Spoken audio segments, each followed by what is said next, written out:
तो हम लोग थे सन 90 से आए हुए थे, क्या करें।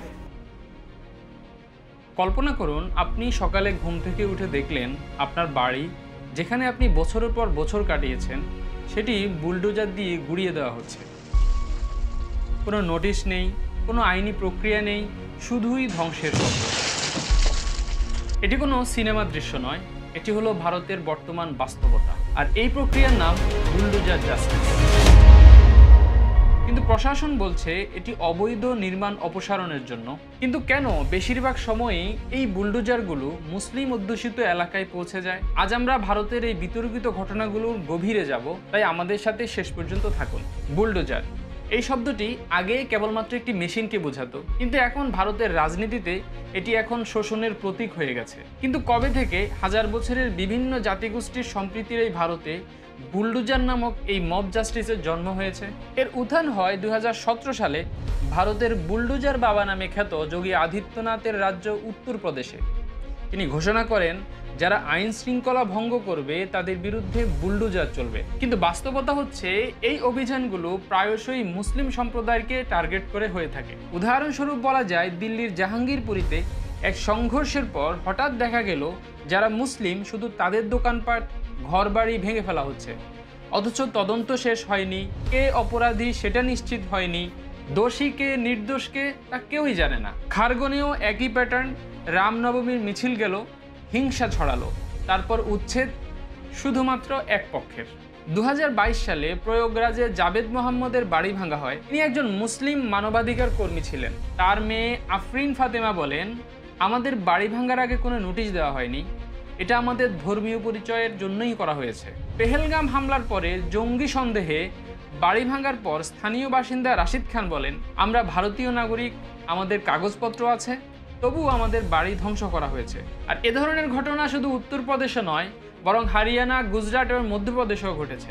আল জাজিরা রিপোর্টে বলা হয়েছে, পেহেলগামের ঘটনার পর কাশ্মীরি মুসলিমরা সারা ভারতে হয়রানির শিকার হচ্ছেন। এই ভাঙন শুধু ঘরবাড়ি নয়, শিক্ষা, জীবিকা এবং মানসিক স্বাস্থ্যের উপর গভীর প্রভাব ফেলছে। এখন প্রশ্ন হলো, এই বুলডোজার অভিযানের নামে কত মানুষকে বাস্তুচ্যুত করা হয়েছে? Housing and land rights network বা HLRN রিপোর্ট অনুযায়ী 2022-23 সালে ভারতে 1,53,820টি বাড়ি ভাঙা হয়েছে, যার ফলে 7,38,438 জন মানুষ বাস্তুচ্যুত হয়েছে। 2024 সালে ফ্রন্টলাইনের তদন্তে দেখা গেছে 16টি রাজ্যে 7,407টি বাড়ি ভাঙা হয়েছে, যার 37% মুসলিম অধ্যুষিত এলাকায়। সম্প্রতি 2025 সালের এপ্রিলে জম্মু ও কাশ্মীরের পেহেলগামে 26 জন পর্যটকের হত্যাকাণ্ডের পর BBC কর্তৃক নিউজে বলা হয়েছে প্রশাসন জঙ্গি সন্দেহে 5টি বাড়ি ভেঙেছে। যদিও প্রশাসনের দাবি সেগুলো জঙ্গি সন্দেহভাজন ব্যক্তিদের সাথে সম্পর্কিত ছিল, তবে স্থানীয়রা বলেছে তাদের বৈধ কাগজপত্র ছিল এবং এটি শুধুমাত্র তাদের ধর্মীয় পরিচয়ের কারণেই করা হয়েছে। আহমেদাবাদের চন্ডোলা এলাকায় 7,000টির বেশি বাড়ি ভাঙার পরিকল্পনা করা হয়েছে, যেখানে বেশিরভাগ মুসলিম পরিবার বসবাস করে। উত্তরপ্রদেশে 2025 সালে 280টি ধর্মীয় প্রতিষ্ঠান ভাঙা হয়েছে, যার মধ্যে 225টি মাদ্রাসা, 30টি মসজিদ এবং 25টি দরগা রয়েছে। তবে এই বুলডোজার জাস্টিস কি আইনসম্মত?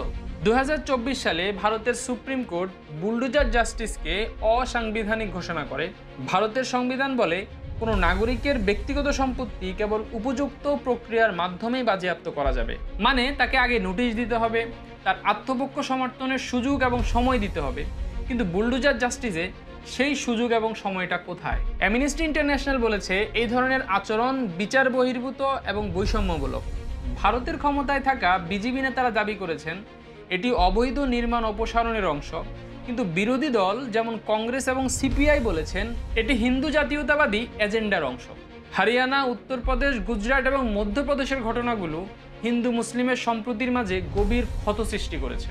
ভারতের সংবিধান সম্প্রীতি ও ন্যায় বিচারের কথা বলে, কিন্তু বুলডোজার জাস্টিস কি ভারতের সেই মূল্যবোধ থেকে দূরে সরিয়ে নিয়ে যাচ্ছে? ভারতীয়রা কি এমন একটি দেশ চায় যেখানে একটি সম্প্রদায়ের লোকেরা সবসময় ভয়ভীতির মধ্যে বসবাস করবে, নাকি সবাই মিলে একটি সম্প্রীতিপূর্ণ ভারত গড়তে চায়?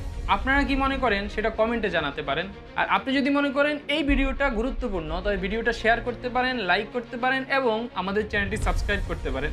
আর এই ইস্যুতে আরও তথ্য পেতে অ্যামনেস্টি ইন্টারন্যাশনাল এবং ফ্রন্টলাইনের করা রিপোর্টটি পড়তে পারেন, সেটা ভিডিও কমেন্ট বক্সে দেওয়া থাকবে।